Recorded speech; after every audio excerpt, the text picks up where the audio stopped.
Hello, everyone. Good evening. I'm so glad you're here for the parent chat. We have such a great speaker today.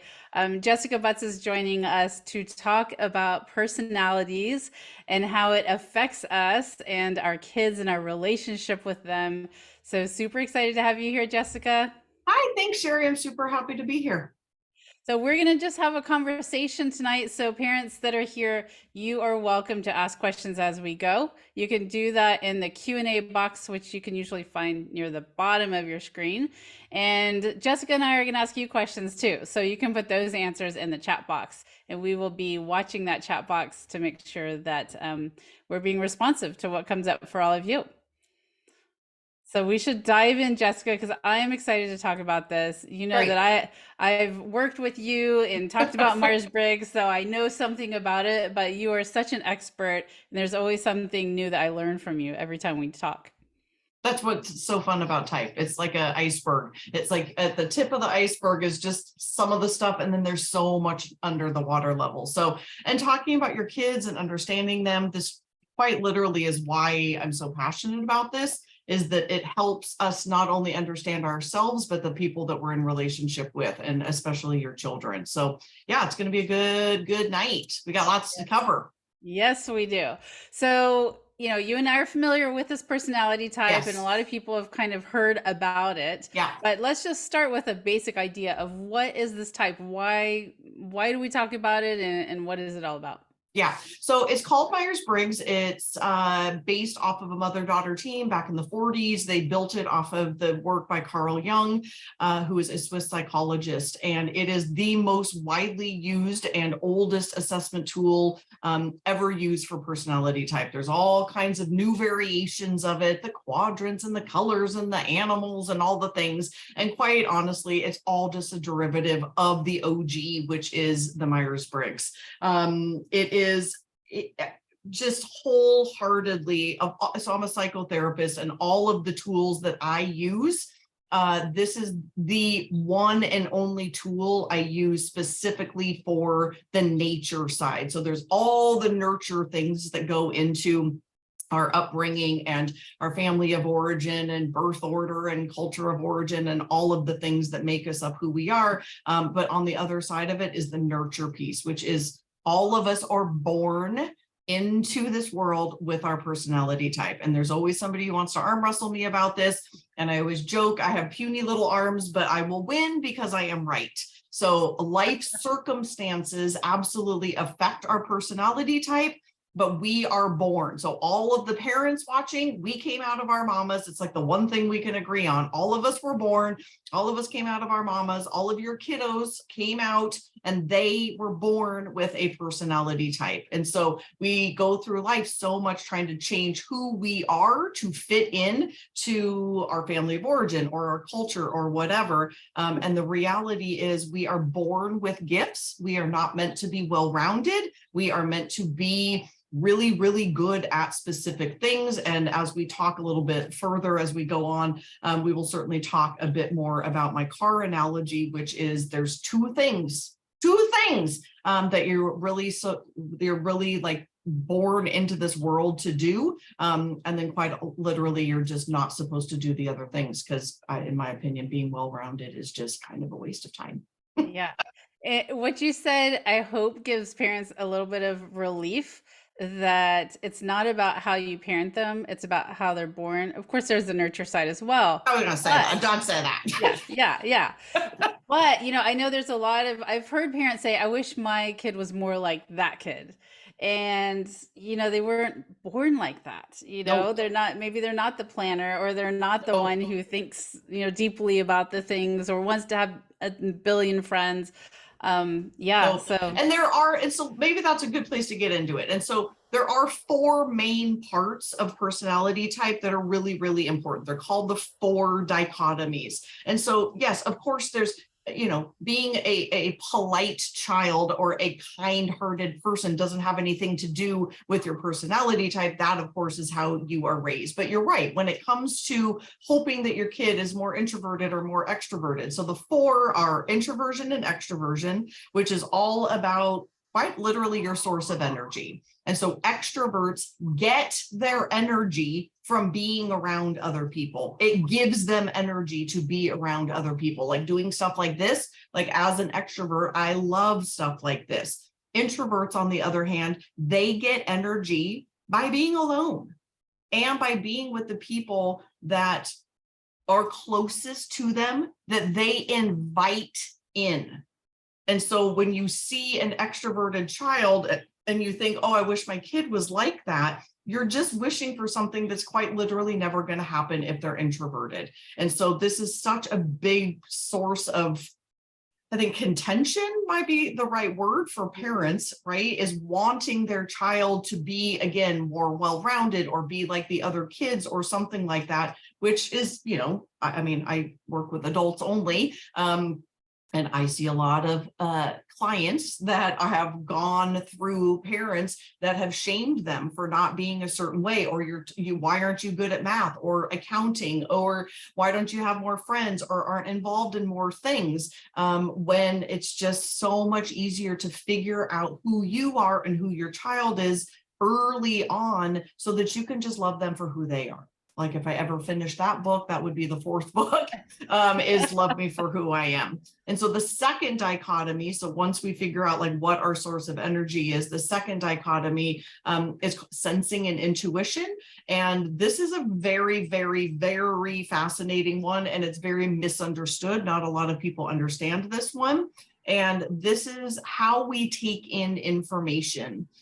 Which, doesn't seem all that interesting, but when I break it down the way that I am going to break it down, it becomes very interesting. And so sensors, which is 75% of the population, which means the world was also built for sensors because 75% of the population are, they take in information via their five senses. They're very factual, concrete people. If they can touch it, taste it, hear it, smell it, see it, it's a fact. And that is how they, again, take in information. They are also people who live in the here and the now. And so when 75% of the population lives their life like that, they learn from books. They learn taking, scholastic tests. They can read a book and then I'm going to give you this, multiple choice quiz. And that is how they learn. They're also good with the 9 to 5. They're good with routine. And then there's the other 25%. And the only volunteering I still do to date is that I volunteer at charter schools, not charter schools, alternative schools, because 100% of the kids in the schools that I go to, alternative schools, they're all intuitive types because they get labeled as stupid. They have ADD, they don't learn well, they can't take tests, there's something wrong with them. And so these kids grow up thinking exactly that they're stupid or there's something wrong with them. Why can't I pass this test? And it's because they take in information via their sixth sense. So they don't necessarily care about facts and data and details. They take in information via their gut or a hunch or a speculation. They're very energetic kinds of people. You may have heard the term going around called empath, and those are those kids. They're very empathic. They feel the feelings of other people. They're very energy driven. So they may walk into a room or a hotel or a new place or a new school, and they just sense something is good and or bad. That is an intuitive. And intuitives are also always thinking about what's next. They're always thinking about the future. They're very, very, very creative, and kind of think outside the box kinds of kiddos. Do you want to stop me and ask any questions or things that might be I've got a helpful for lot the of things that parents? are kind of, Yeah. are churning. Yeah, I'm trying to get through a lot tonight. Yeah, I know.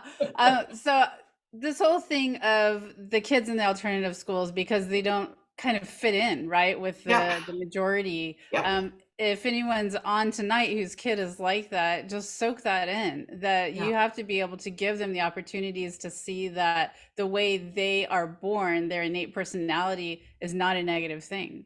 Yeah. It just In is. fact, in the chat, if you feel like posting, like, is this something that you think your child might be? First of all, I should have started. I'm trying to get so much in. I didn't even take a breath in between introversion and extroversion. So let's back it up real quick. Yeah. And why don't you throw in the chat if your kid, first of all, what you are? Do you think you are an introvert or extrovert? And then what do you think your child is? Anu was sharing that her children seem to be the exact opposites of her and her spouse. And so I think that's a good place to start. And then also what Sherry is saying is, as an intuitive type myself, gosh, this is funny.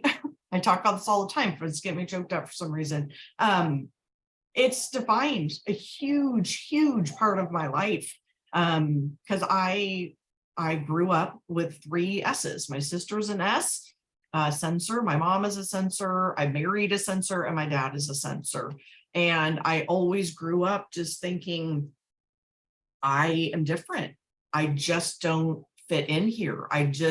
I'm always thinking about what's next. The routine of this family is killing me. Why aren't we going and doing things? I got ants in my pants. Like also intuitives, this is a really important thing, is intuitives learn by doing, and they don't necessarily learn by someone telling them, like, read this and tell me how smart you are. That is not, they're called experiential learners.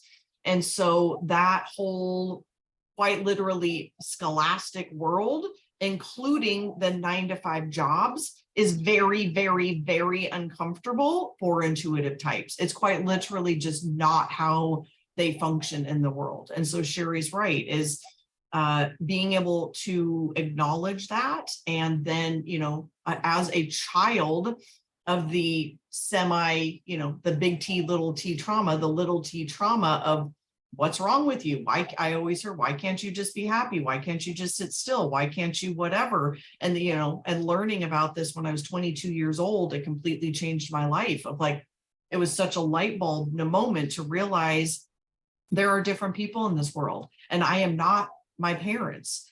Type is not hereditary. Type is innate. We are born the way that we are born. Of course, our society, our schools, our families influence it, but that is it just doesn't fly for the rest of us. Yeah. So yes. So Yeah, with the extrovert introvert, let me talk about that for a moment, because that is something, if you are an extrovert as a parent, that you're like, what's wrong? Why doesn't my kid have lots of friends? Why are they just home on the weekends? And if you think about it, kids have like 8 to 3 or 4, they're surrounded by people. So if they're an introvert, they've got their socialization. They're like, I just want to go home and recharge. Yeah. So yeah. They just Exactly. shush. Yeah. It's so overwhelming. Yeah. And now the society that, I wasn't shushing you, Sherry. Yes, I know. Yeah, okay.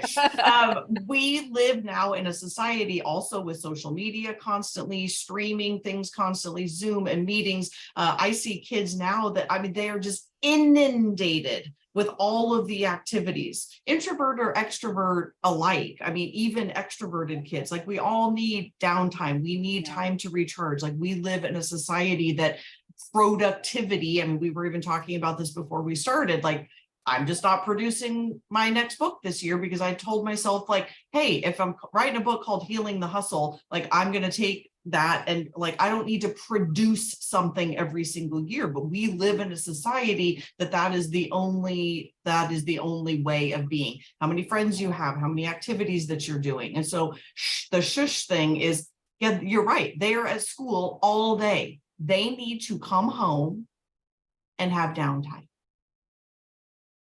They need quiet. They need to be in their own head. Sundays are absolutely nothing for me. Like, there's just no plans. It is just time to do whatever needs to be done.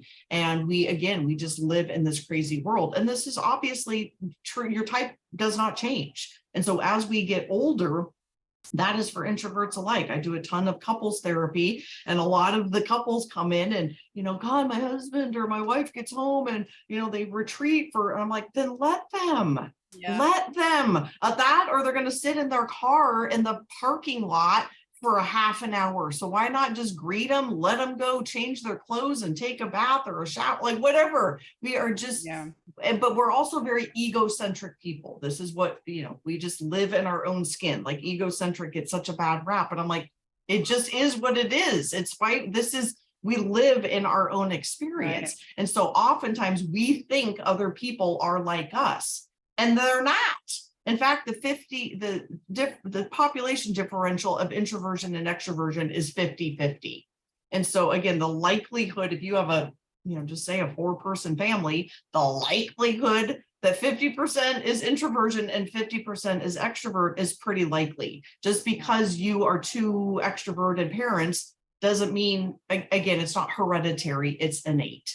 And so the quicker we can learn our own type and then our children's type, she's saying, I need quiet time to recharge. Yes. Yeah. One of the things that I notice with parents is when their kids get home, to be a good parent, we feel like we need to say, how was your day, honey? How did things go? Let's talk, right? And for those introverts, especially, even extroverts, because they've been busy all day, they need their decompression zone. It's not that it's anything against you as a parent, they just need their time. And so a lot of times what happens is they retreat to their bedroom and then they just end up staying there, all evening. Well, that's not great either. That's not great either. But that's the impetus of why they went to their bedroom, and then they just get stuck in there. Yes.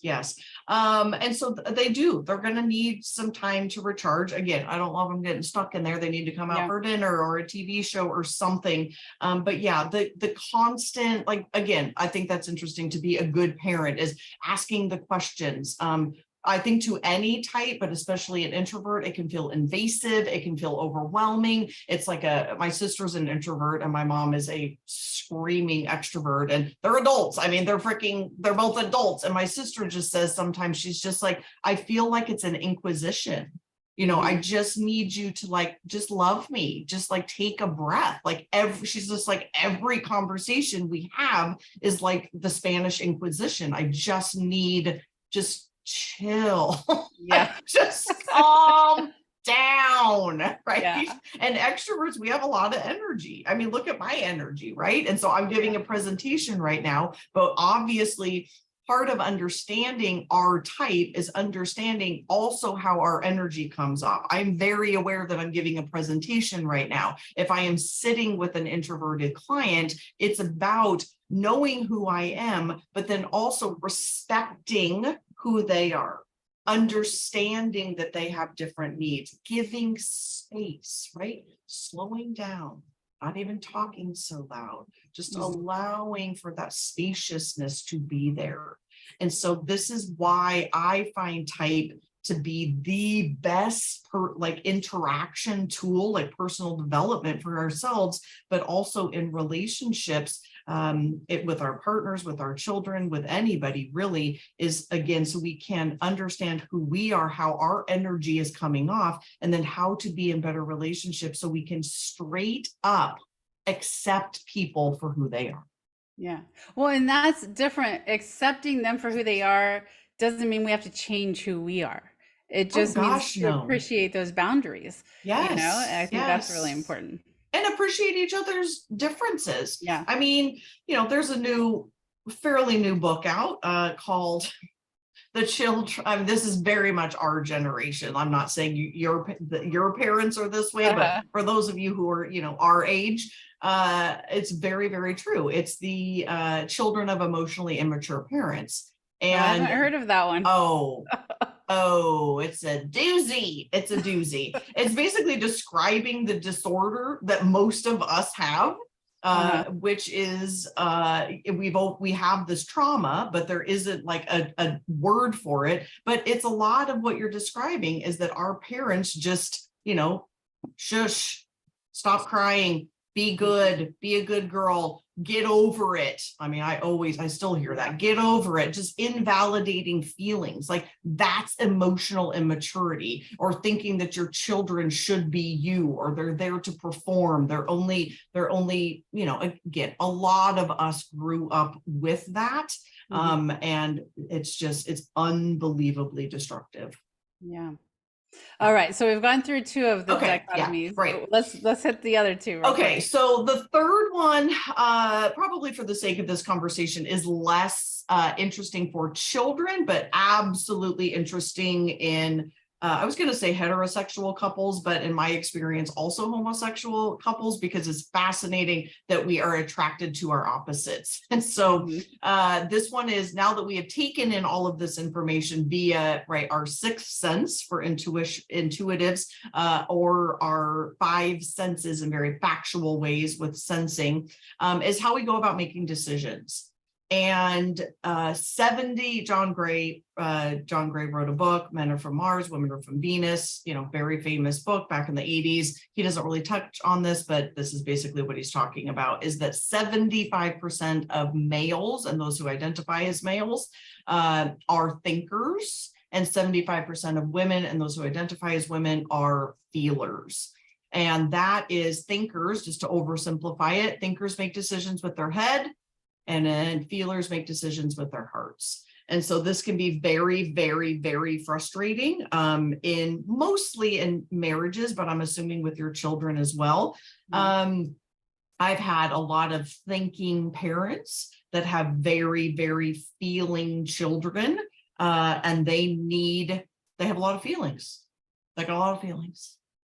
They need hugs, and they need touches, and they need to cry, and they need to be held, and they need a lot of things that are sometimes very uncomfortable or logical thinking people.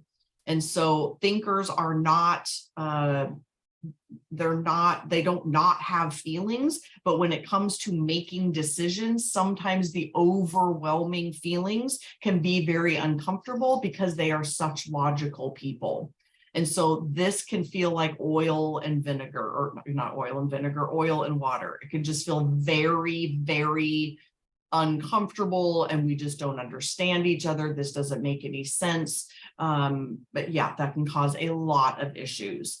And then the last dichotomy, which I think is particularly important in parenting and just in life and personal development wise, is one of probably the funniest, I guess, if you could say, of the four. And this is the J and P dichotomy. And J's are, so this is how we like to be organized in the world. So if we pick ourselves up, this is how we like to be organized in the world, as well as how we like the world organized around us. And J's, Sherry and I, we are organized. We are decisive decision makers. We are on time. There's a certain way to do things. They're also fairly controlling people, because when things are out of control, you're messing with our system. There is a certain way to unload the dishwasher, or load the dishwasher. There are certain ways to do certain things because they're very particular, right? They like to be on time. They like things organized. And so controlling and or particular. J kids often get called like they have OCD or all kinds of, different disorders. And when they are with P parents, so let's talk about P's for a second. P's are the exact opposite. They don't like structure. They love spontaneity. Actually, Sherry, are you a P? I'm a You P, are yeah. a P. That's right. Yeah. That's right. It's been a while. Yeah. It's been a while. Ps are much more unstructured. They're much more go with the flow. If you think about J's as kind of a straight line, and Ps are a squiggly line. Like they will get there, but they will get there in their own squiggly way and on their own time schedule. Like if you tell them to do something, they will go like this to get there. And J's are like, let's just be efficient. Let's just like get it done. And this is a very, very, very interesting one when it comes to parenting, because J parents learn very quickly that when you have babies and you have children, some of that control goes Yes. away. And there's poop things, and there's there's catastrophes all over the place, and there's things that they got to let go of control. And then P parents also realize, wow, I got to like stay on top of like getting my kid scheduled into kindergarten, and there's a time structure for all kinds of things, and I got to keep myself organized. This is the only actually I wrote a book called Don't Do Stuff You Suck At. And this is the only dichotomy that you have to learn how to balance. And so I'm a very, very strong J, and I have one tattoo, and it's the word B. It's to remind me to basically chill out.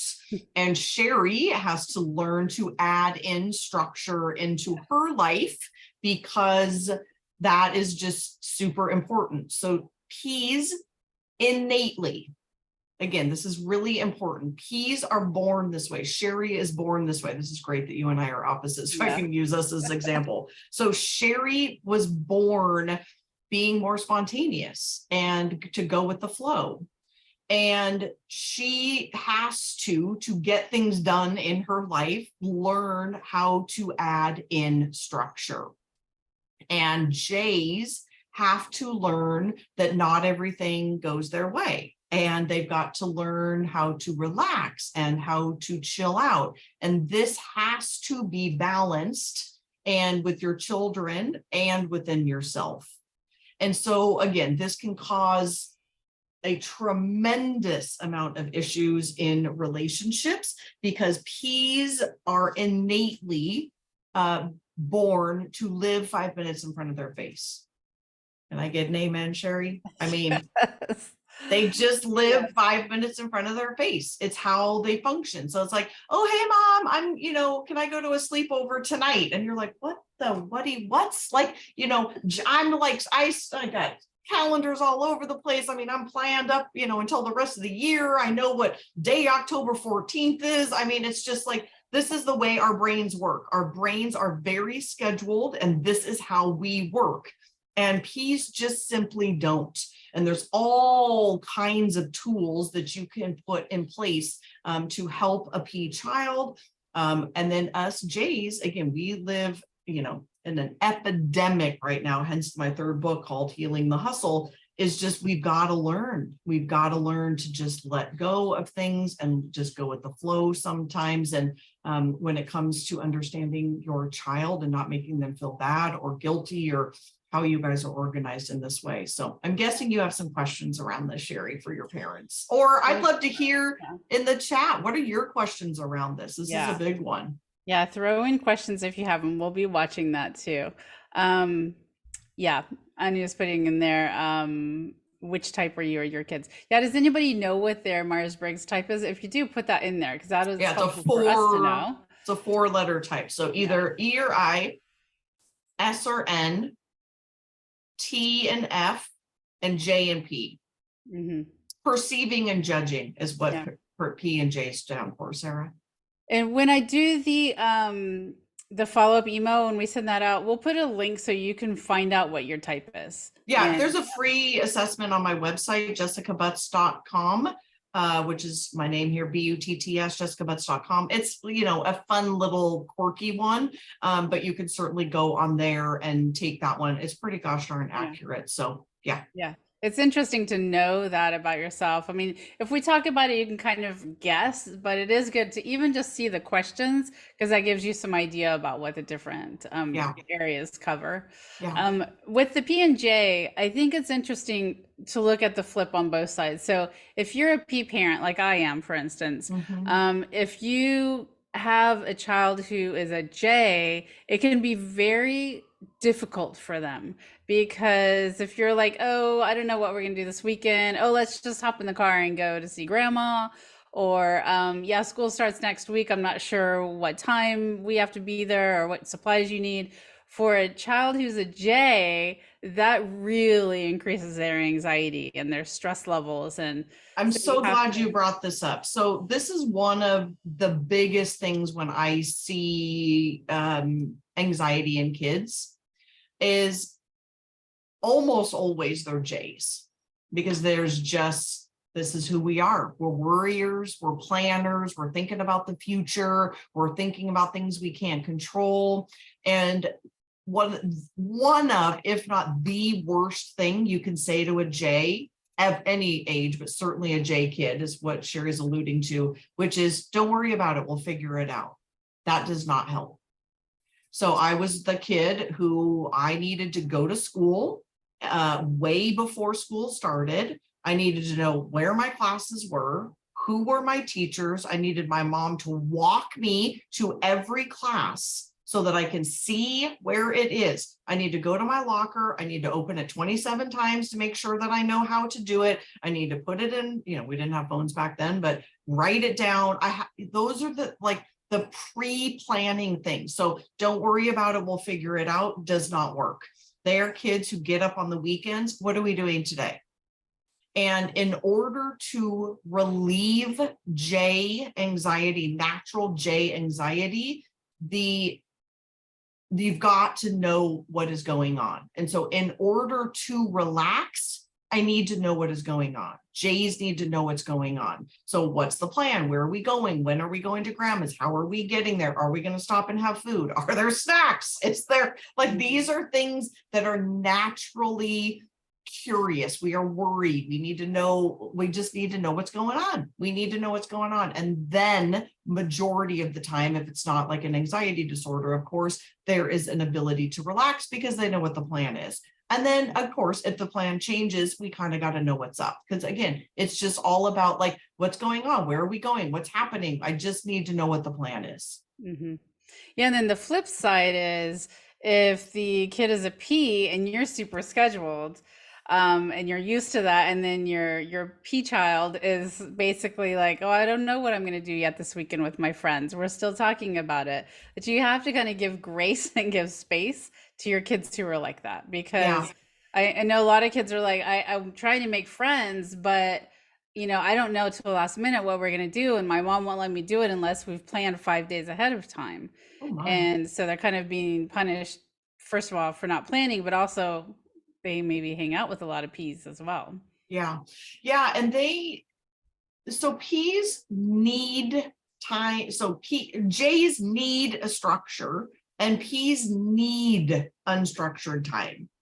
I mean, in fact, the older I get, I'm a super J. I need days with no, because I do this all day with clients, just no schedule is what I call it. And so P's need that. They need 2 hours after school, or an hour after school, or all day Sunday or Friday evenings or whatever, that is just unscheduled time. Do whatever you want to do, read or go play with your friends or play Xbox or, cook with me or color or whatever it is that kids are doing that, they're allowed to do. But let it be some unstructured time. It's quite literally where their creativity comes from as well. When it's overscheduled, that creates just, anxiety and lack of creativity for them. Definitely. Yeah. Oh boy, so much to think about. Okay, so one thing I want you to share with the parents tonight is the car metaphor that you have, because let me just preface with why I think this is important. Because we as parents have all these pressures to raise our kids in a certain way. And when we have these pressures, we want to parent them to be a certain way. And then we get into the wrong seat of the car, which you're going to explain. And then our kids don't feel comfortable even being themselves. So let's explain the car metaphor and how that relates to the Myers-Briggs. Yeah. So again, the Myers-Briggs has been around since the 40s. When I started teaching it right after graduate school, I knew I needed a way to explain some of their language, because people, they forget and they don't know it. And I'm somebody who likes to take analogies to the extreme to make things, I like to dumb things down, basically. I'm just someone who's like, don't overcomplicate things, just speak in a language that everybody can understand. So I was getting ready to do a workshop, and this, I don't know, this car metaphor popped into my head. And there is basically, this is taking some of the work from Myers-Briggs, but putting it into this proprietary system that I came up with. And there's 4 seats in a car, and they represent the 4 different parts of our personality. So in the front seat, so hence the name of my first book called Live Your Life from the Front Seat, and the name of my company, Front Seat Life, there is the driver and a co-pilot. And these 2 parts of your personality, 2, by the way, 2, not 10, not 5, 2 things. So all the parents love you guys, but want your kids to be well-rounded. It's 2 things. And if you want them to be successful long-term, they should be doing these 2 things. Because when you're in your front seat doing these 2 things, it's like a beach ball on a beach. It's easy. It's flow. Whatever your beliefs are, God, universe, whatever, we were all designed a certain way. And so we came out to live this life that is meant for us. And there, again, it's like a beach ball. When we are doing what we are innately born to do, either math or art, it's pretty much never the same person, by the way. You're not great at math and art. And so these 2 different kinds, these 2 things are the 2 things that are like a beach ball. It's flow and easy. And then in the back seat are the 2 things that one of them that we suck at, and then the other one where we go under stress. And that is like pushing a boulder up a hill. All the 22 people on here right now, all of you at some point in your life have been pushing a boulder up a hill. This is a bad relationship. This is a wrong marriage. This is a job that you hate. We know how this feels. It feels awful. It's like pushing a boulder up a hill all day. If I were a parent, I would want my kids to be in flow. I would want to be in flow. Why you don't, I mean, who wants to push a boulder up a hill from 9 to 5? Like nobody wants to do that. So the 2 things in the front seat are based off of the 2 middle letters. So either S or N, and thinking and feeling. And these are called your functional pairs. And the driver and the co-pilot are, again, flow and ease, the 2 things you should be doing. So if anybody goes to the website, jessicabutts.com, at the bottom of that quiz, it's going to give you your car. And then all of these cars are also listed in my book. So I'll use an ENFJ as an example. So the front seat of an ENFJ is extroverted feeling, which means relationships with people, obviously really good relationships, really good therapists, social workers, super engaged with other people, empathetic, understanding, that kind of thing. And then the co-pilot, which is equally as important. This is really, really important to understand. And one is introverted and one is extroverted. So that whole thing about ambiverts, everybody's an ambivert. Everybody is an ambivert. Extroverts cannot be extroverted all the time. Introverts are not introverted all the time. We are both. So this person is an extroverted feeler and an introverted intuitive. Yet the introverted people don't know that unless you invite them in. So there's this whole part of an introvert that only certain people know about Sherry, people that she allows in. And so understanding these 2 things of yourself, whether this is like, we're doing career counseling right now, or we're talking about couples therapy, or we're talking about parenting, understanding these 2 things is really where you make more money, you're happier, you're sleeping better, it's flow, ease, grace, all of the things in the front seat. And then again, there's the back seat. So there's 2, one is introverted, one is extroverted. The back seat, there are 2 people back there. One is called the drunk uncle. It could have just been a drunk. So basically, probably most of us have had too much to drink at one time or another in our life. And you're sloppy when you're drunk. You're messy. You're intoxicated. These are the things, again, parts of your personality. So there's the front seat, and now we're the 4th part of your personality. Excuse me, the 3rd part of your personality. This is things you should not be doing because it's like a drunk person doing it. And I'm going to be honest, everybody should know this, especially parents, because your kid sucks at something and asking them to do that. Yes, you got to get through life. You got to pass math, right? But I got a C in math. And you know what I'm really, really good at? I'm a great therapist. And this is now what I do for a living. And instead of like, I use a calculator now, and I don't have to be a mathematician, and I don't need to know these kinds of things. Could I be well-rounded? Could I spend half of my energy pushing this boulder uphill? Why? Right. I'd just rather have your kiddos be doing their front seat. Yes, we need to pass tests. Yes, we need to get into good colleges. Yes, we need to do what we need to do. But assuming your kid is going to be an A+ student at every single thing is just unrealistic. It's unrealistic because nature-wise, this is a fact. Everybody watching, every kid has something that they suck at. There's a part of your personality that you are just not going to be good at. And figuring out what that is, and then giving your kid a break, giving them a break. Again, they can't fail, but they're also not going to be the absolute best at it, and understanding what that thing is so they can get some tutoring help, and that they can get, you can be a little more empathetic during whatever that thing is. And it might be facts. It might be data, it might be algebra, it might be those kinds of things, or it might be art, or it might be empathy. There's a lot, everybody has a different drunk uncle.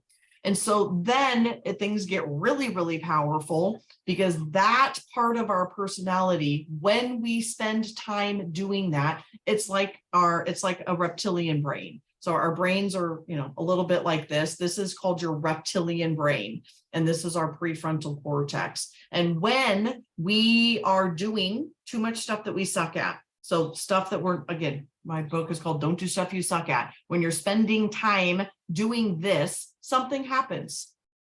And it's like an animal in the wild. And I'd love to see in the chat, just tell me if you've felt this way. There's no way that you're as old as you are and you haven't felt this way. The feeling is your back is up against a wall. You are overwhelmed. I mean, we're probably feeling this way right now. We all felt it during COVID. Overwhelmed. I am overwhelmed. I can't handle it. It's too much. I'm doing too many things. There's just every single day. Yeah. Too much stuff coming at us, too much stuff. Or we're trying to do everything. Like in my business, I'm a single person as well. Like if I'm trying to do everything on my own, it is overwhelming. And so trying to do every godforsaken thing, at some point, I call it too much adulting, taking computer classes. Yes, hear you. Your back is up against a wall. You are completely overwhelmed. Something happens. Our prefrontal cortex shuts down, and it's like an animal, and our reptilian brain comes out. When an animal in the wild is just backed into a corner, this is also, by the way, when we get hurt, someone hurts our feelings, but mostly when we are overwhelmed, our reptilian brain starts coming alive. And that is, we fight or we flee. This is, now there's new ones. We learned about fawning and things like that, but the fighting and the fleeing. And in the car, the 4 seats, the baby in the back seat is the exact opposite of your best self. So if you're like Sherry and you're an introvert, when you get stressed out and you're doing too much stuff that you suck at and you're overwhelmed, Sherry gets extroverted in a bad way, like a baby. So it's called the 4th seat is a baby in the back seat. And you've all had babies or you wouldn't be here. And babies are babies. They don't have any verbal communication skills. They are, they're immature. It's like a baby running the show. You're not going to let your baby run your business or have conversations, nor are you going to a drunk person. And so the baby wakes up, and Sherry's is like a baby.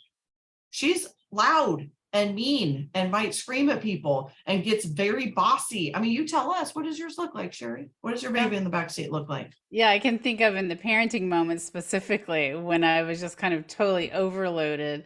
That's when I kind of lost it with my kids. Maybe I yelled, or maybe I'm not, I'm definitely a P, but I would try to plan it out more, like control more. Yeah, wasn't me. And in an extroverted way, right? And so Yeah. you just said it, like, it's not me. That is not your front seat. It's your way of coping. And so an introvert gets extroverted. They fight. They lash out. And then extroverts become introverts, like babies, and they shut down. Well, I'd love to see in the chat if this is you. Do you shut down or do you lash out? And then extroverts, they run away. They can't function. They might get sick. They don't want to get out of bed. They don't want to function. They don't talk to their partner. They might withdraw from their children. They just get completely overwhelmed and then shut down. It's almost like a numbing. They might find themselves just wanting to watch Netflix and just numbing out, or on their phone and scrolling. It's like, I can't function. And so that is that analogy. It's One thing, super important to know. like I know a time when the baby comes out for a lot of the kids is when they're doing homework. First of all, maybe they're totally exhausted from the day, but they're doing homework in a subject that they're not necessarily good at. Oh, If they so have to do bad. math and they really don't, it's not innate to them. It's not something that they enjoy. And here they are with 5 sheets of math homework, right? Ugh. And then you, as the parent, feels like you are responsible for getting them to do every single problem on those 5 pages. That I'm sure is one way that people have seen that in their households. Yeah. And that's a moment I just wrote down. It's a moment of understanding. It is a moment. I mean, I think even as parents, I don't know, we can remember that moment, right? Mhm. I mean, you give me an essay, girl, I got this. I can do that all day long. You give me math problems, and yeah, I'm crying and I'm shutting down and I don't want to do it, and all of the screaming.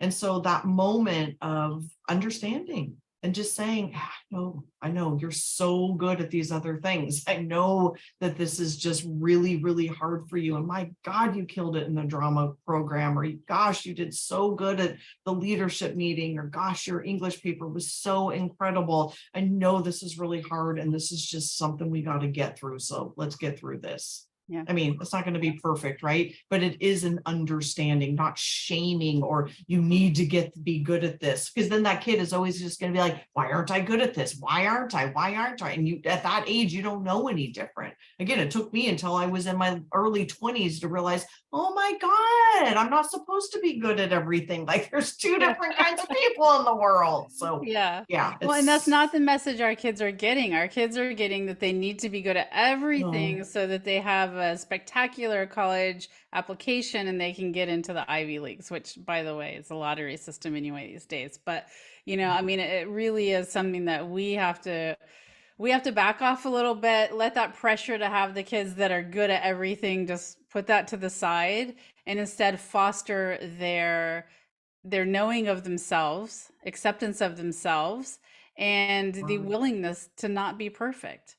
yeah. And Yeah. And what a difference. I mean, as parents, we know we only have so much energy, just period, Yeah. end of story. We only have so much energy. And putting 10%, I mean, this is just, multitasking makes you stupid. This is just, straight up science. This has been researched with our brains for decades, that giving 10% of our energy to 10 different things is really futile. I mean, I'd rather be really, really good at a couple of things, and then, not so great at some other things, than 10% good at 10 different things. Yeah. That's just the way that our brains work. Hmm. Yeah. Yeah. And our kids, we need to get this message to our kids that it's okay that they're not good at everything they do. Yeah. Yeah. Yeah. Sometimes, we have only so much energy. So if you've got in the high school my kids went to, they went to 7 classes a day, which Heaven. it was ridiculous. But, so they have homework in each one. And I would just say, choose which one you want to put the most time into Yeah. and allow the last one to just not be as good. Yeah. It's Yeah. okay. Yeah. It's just like our to-do list. I mean, let's get Yes. real. I mean, we all have a to-do list at the end of the week or whenever we got to get it done. And it's always so much more fun to get the ones done that feel really good. And so Yeah. there actually is some science around that. It's a little bit the Dave Ramsey theory about, a total money makeover. They say, like, take the biggest one and start chipping away at that thing. And then you feel a sense of satisfaction. And so start with the thing that you're really good at, get some momentum. My gosh, I was so good at this. And then, you work your way down, because it's like starting down here, you're never going to get up here. So that's great advice, Sherry. All right. So the car metaphor, basically, we want to be in the front seat, not in the Yes. back seat, and we have to go And ahead. the reality, very quickly, so I should have talked to percentages. The reality of the car metaphor is that 80% of the time, 80% We want to be in the front seat. My preference, I mean, again, as you know, children age, they have to take all of the classes. But quite honestly, once you get past, your prereqs in college, you're never going to do that stuff again. You're never Yeah. going to do that again. We all know it. I mean, as parents, like, we're never doing that stuff again. And so my hope is that almost 0% that we're doing stuff that we suck at, that drunk uncle stuff. We hope that it's 0%. We can hire people to do almost everything these days, or we have partners, or we have people that can help us with things. And then the reality is 20% of the time or so, we're going to be exhausted. We're going to be overwhelmed. We need downtime. But that is also a very important, I call it the 80-20 rule of rest, is that we need to rest. And if you do the math on that, people, my clients that do math have always told me it's like some crazy percentage. It's like 1.6 days a week is rest, which is not like massively running errands and going to do, a million different things. It is actual rest. And it's like 6 days a month, which, we live in a culture that doesn't really accept that. And so, breeding that into your family of what does it mean to rest and just, cook meals together and play games and watch Netflix and hang out and not have it always be productive. So sorry to interrupt that, but I think that was an important Oh, point. it's interesting with all the kids that I work with, when I talk to them about downtime, a lot of them feel guilty about downtime. Like if I'm they, sorry, that's from the parents. yeah, That it's is from, yeah, from, parent society. Yeah, it this college is. application process. Yeah. And Oh, I then, gotta be planning this out. I gotta do this. I gotta do that. Yeah. And then, yeah, I'm sorry. And then they're just gonna just be a crazy anxiety mess. yeah. So we have to, and sometimes, most of the time it's parents, but it's also the society of you got Totally. to get into college. And that starts young, like really young now. Oh yeah, Um, it's crazy. yeah, it And is. then into getting a job and all, it's never, we live in a capitalist society, period, Yeah. end of story. This is Yep. how we live. I remember going to the country of Gibraltar was like the most interesting thing I've ever seen in my whole life. It's down by Panama. And we were just driving around in Gibraltar, and we started talking to our tour guide, and they're just happy. The government gives them housing. They just live this fun life. It was just fascinating to me. And my partner and I were just like, this is so anti-American, like Yeah. that they're given Like a threat. housing and they're everything's paid for. And so they just live their life. Like, we don't live in that society. And so you're right. It is just beaten into our heads that we have to perform and be better. And it's a Yeah. never ending cycle. Productive. Yes. Yeah. So we have a question. Let me read this to you. How would you respond to a stubbornly perfectionistic kid doesn't believe it's okay to make mistakes or take a day off from school even? Will you read that one more time? Yep. How would you respond to a stubbornly perfectionist kid doesn't believe it's okay to make mistakes or take a day off from school? How old is this child? Do you know who We'll this have to get person that is? follow-up from Okay. you. I'll tell you when that comes up. So my guess is it's a lot about type. They're probably like an SJ. Well, they're a J for sure. So they're an SJ or an NJ personality type. I would start to have conversations about why. What is perfection? Oh, 9.5. 9.5. Okay. Yeah. So my guess is there's probably some anxiety going on with that child. It definitely is likely a personality type thing. They're probably, again, an NJ or an SJ, J types. Like, we have this, like, have to perform and got to do all the things. And then ask about why, what's going on in society, what are their friends doing, where is this pressure coming from, what are they seeing in their friends, what does perfectionism mean? So either get them into therapy or start having that conversation. I think a good therapist could absolutely do some good work there, but it's really likely understanding the type, and then doing some untangling of the beliefs that 9.5-year-old has already gotten, to believe that is that is a fundamental truth for them. Yeah. Yeah, My not an guess easy is, answer. yeah. So my guess is that this is probably a high performing child and Yes, that there yes, has been a lot of praise that yes, has come for yes, that high performance. Yeah. yes, and being taught that that is your worth. So Yeah. your worth is not like laying on the couch. Good. Oh my God, I'm so glad you're hanging out all day. And that must feel so good. Can I bring you some ice cream? You know, I'm not just the around school. You're right. They're probably getting praise for that. And so that is being rewarded. And that's what children do. It's what adults do. Yeah. You know, I see a lot of adult clients that have had that their whole lives, that their worthiness comes from performing. And as we get older, learning how to unravel that we are worthy just by being. Yeah. We are worthy just by being. And, you know, school and grades and, you know, just being, I mean, even with raises, and it's an ongoing cycle. And so being, told that they are worthy just by sleeping in and resting and reading a book. Mm-hmm.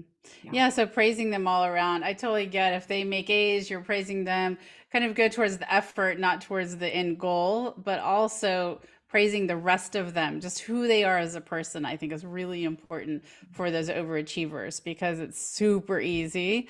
I know a lot of them, and it's super easy to fall into that's their identity. And it Yeah. can be And part of it, just yeah, not all and of I it see a lot of those kids now as they're as adults. adults. And Yeah. it's really powerful. Yeah. Yeah. All right, so let's see. We have like 2 minutes left. Okay. What should we tell everybody in the end, Jessica? What Uh, do you want people to remember? yeah. I think probably the most important thing is that we're all different. We are literally born different. We are not meant to be good at everything.